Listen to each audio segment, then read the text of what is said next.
यसले एक्सेप्ट गरोस् मा कसम क्लास लिन्छु यसको आज म यसले एक्सेप्ट गरोस् हेलो नमस्कार सर हेलो नमस्ते ब्रदर नमस्ते के छ सन्चो हुनुहुन्छ हजुर आरामै अनि हजुर म पनि आरामै छु कहाँबाट हुनुहुन्छ हजुर कहाँ बस्नुहुन्छ अहिले मैले चाहिँ हजुरको एकदम बिग फ्यान ठुलो फ्यान हो ब्रदर पहिलेदेखि नै है अनि मेन कुरा चाहिँ के हो कि हामी एउटै मेरो पहाड घर पनि कालीकोट हो ब्रदर है हजुर म थिर्पुको हो कालीकोट है त्यही भएर आज जोडिन पाउँदाखेरि एकदम खुसी लाग्यो ब्रदर है अनि thank you brother thank you हजुरको घर चाहिँ कालीकोट थिप्रु हो हजुर थिर्पु अहिले काठमाडौँ कहाँ हुनुहुन्छ हजुर काठमाडौँ म यता इमाडोल बस्दैछु ललितपुरतिर छु ब्रदर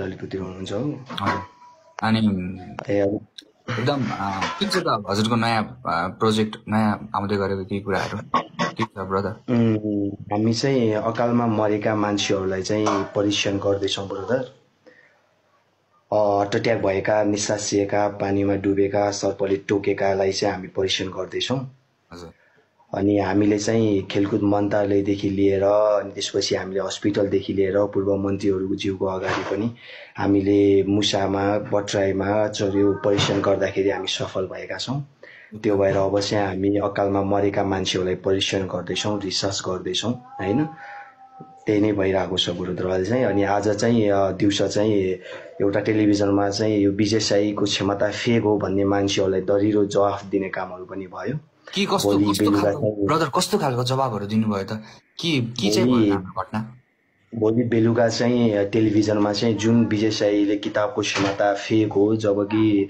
नेल्सन डेलिसको पछि चाहिँ विजय साईले क्षमताहरू लुक्यो होइन त्यसपछि विजय साईले क्षमताहरू देखाउन सकेन भन्ने जुन तरिकाको कुराहरू आइरहेको थियो हामी आफ्नै तयारीमा थियौँ हामी आफ्नो रिसर्चमा थियौँ आफ्नो रिसर्चमा लागेका कारणले गर्दाखेरि बीचमा किताबको क्षमताहरू किताबको डेमोहरू दिन पाइरहेको थिएनौँ र अहिले चाहिँ पछिल्लो समयमा चाहिँ आज चाहिँ टेलिभिजनमा डेमो दिने कामहरू भएको छ एकदम हुँदैन हजुरको काम हजुरको प्रशंसनीय कामहरू जुन आउँदै गरेको हार्ट एट्याक भएका मान्छेहरू अकालमा मरेका मान्छेहरूलाई जिउँदो जीवित बनाउने अकालमा मरेका मान्छेहरूलाई नयाँ जीवन नयाँ उद्धारै गर्ने जस्तो खालको कामहरू आइरहेको छ त्यसको लागि एकदम बेस्ट अफ लक तर एउटा कुरा म एउटा रिक्वेस्ट पनि गर्न चाहन्छु कि यो धोका दिएर जाने वालाहरूलाई पनि केही गरिदिनु पर्यो ब्रदर धोका दिएर जानेवालाहरूलाई चाहिँ अब मायामा धोका दिएर टाढा भइदिने अर्को बोयफ्रेन्ड बनाउने त्यसपछि अर्को गर्लफ्रेन्ड बनाउने यस्तो खाल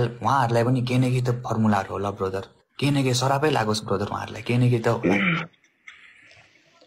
ब्रदर यो चाहिँ अरू नै सँग गर्दाखेरि बेस्ट हुन्छ कि है हामी चाहिँ अहिले रिसर्चको क्रममा लागिरहेका छौँ होइन अनि अहिले हामी मेमोरी सम्बन्धी लागिरहेका छौँ त्यो भएर अहिले यो माया प्रेमका कुराहरू चाहिँ नगरौँ कि ब्रदर होइन यो अहिलेको एकदम उठेको यो प्रश्न हो मेरो च्याटभरि लेखिरहेको छ यो अहिले उठेका युवाहरूको प्रश्न यो उठेका जति पनि जना हुनुहुन्छ यो उहाँहरूको प्रश्न नै यही छ कि अहिले प्रेमको प्रश्नहरू आइरहेको छ तर म चाहिँ भन्न चाहन्छु विजय सर आउनुभएको छ विजय सरसँग बरु अरू फर्मुलाहरूको बारेमा सोध्नुहोस् होइन विजय सरसँग नयाँ प्रोजेक्ट्सहरूको बारेमा सोध्नुहोस् तर वाट इज दिस यार लभ सबको किन लेखिराख्नु भएको छ लभको चक्करमा म पनि पर्दैन उहाँ पनि पर्नु हुँदैन मैले बुझिरहेको छु उहाँ एकदम गम्भीर मान्छे हुनुहुन्छ ल त्यही हो कालीकोटे ब्रदर्सहरू भेट हुनुभएको छ पढाइ त मैले ब्रदर छोडिसकेँ मैले पढाइ मैले 12सम्म पढेँ 12 पढेर म चाहिँ अब गाउँघरको मान्छे एक्लै मान्छे अनि 12 पछि म छोडेर बसेको ब्रदर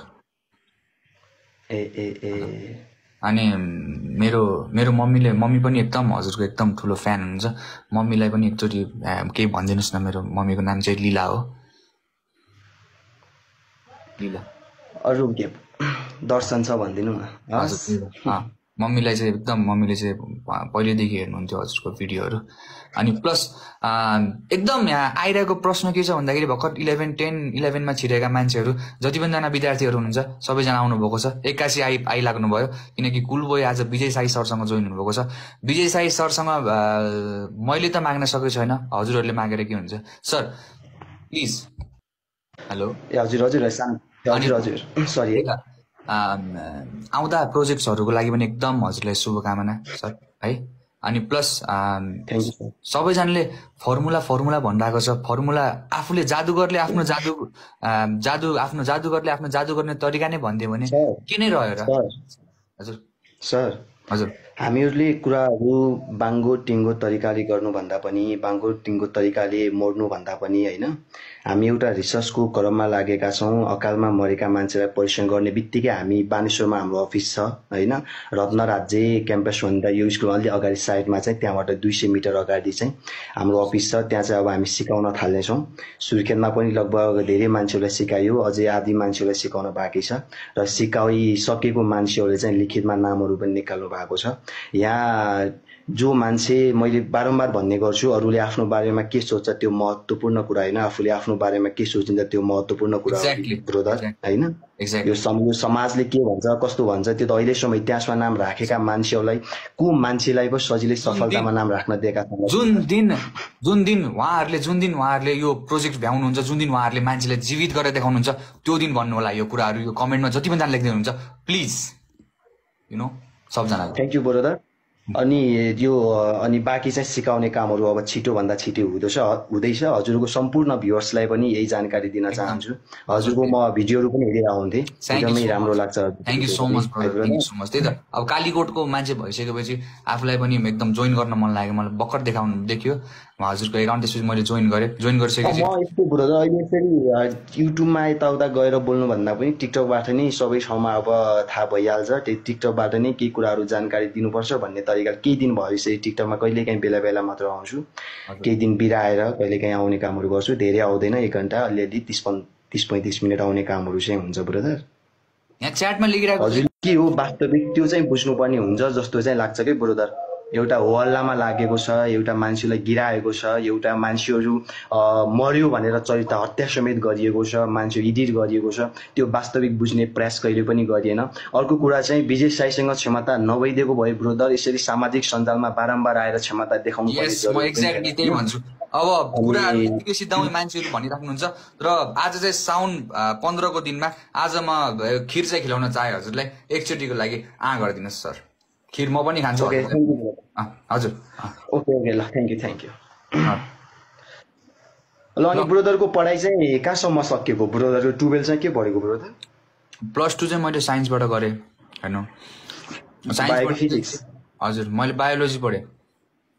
हजुरको पढाइ चाहिँ कतिसम्म सर? मेरो पनि साइन्स चाहिँ सकाएर मैले पनि बायोलोजी पढेको ब्रदर। बायोलोजी पढ्नु भयो? ठिक छ। कुन कलेज पढेको ब्रदर? हजुर कुन कलेज पढ्नु भएको? म त यता मेरो +2 चाहिँ यता पिनाकल कलेज भन्ने छ लगनखेलमा, त्यहीँ पढेको म चाहिँ। अनि त्यही अलि त सबै बिर्सिसकेँ मैले त्यो पढेको। एक्ज्याक्ट साँच्चीकै भन्नुपर्दाखेरि मैले सबै नै बिर्सिसकेँ। मलाई चाहिँ all alkali are metal, all metal are not alkali, अनि माइट्रोकन्ड्रिया। ठिक छ, एकदमै खुसी लाग्यो हजुरले जे सब कुराहरू भयो होइन, राम्रो लाग्यो। अगाडि बढ्नुहोस् अझै। अनि यो टिकटक बाहेक अरू के जबहरू के गर्नुहुन्छ हो? म रेडियोमा कार्यक्रम पनि चलाउँछु ब्रदर। ल राम्रो गर्नुहोस् है। हुन्छ ब्रदर, ओके टेक केयर, राम्रोसँग बस्नु ल ब्रदर। हस् हुन्छ, हस् ब्रदर, बाइ ब्रदर। ल हुन्छ। सोधिसकेँ थिएँ मैले क्वेसन, उसले कुरा फेरिहाल्यो। साइन्सको क्वेसन सोध्न थाल्यो। म फेरि ट्यालेन्ट मान्छे हो साइन्समा हेरेर, फेरि बुझ्यौ नि, साइन्सको क्वेसन हानिहाल्छ कि कुलबली भनेर। यस एन्ड फर्मुला यत्राको फर्मुला न सर्मुला के फर्मुला सोधिरहेको? फर्मुला थाहा पाए मै ब्याचलर जोइन गरेर टपका टप हान्थेँ। कसरी फर्मुला कसरी सोध्नु मैले उहाँसँग? खिर खाऊ ल।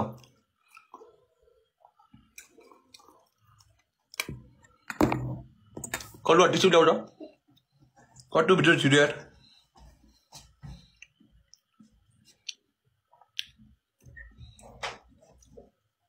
कुन रेडियोमा काम गर्नुहुन्छ त्यतिकै भनिदिएको हल्का।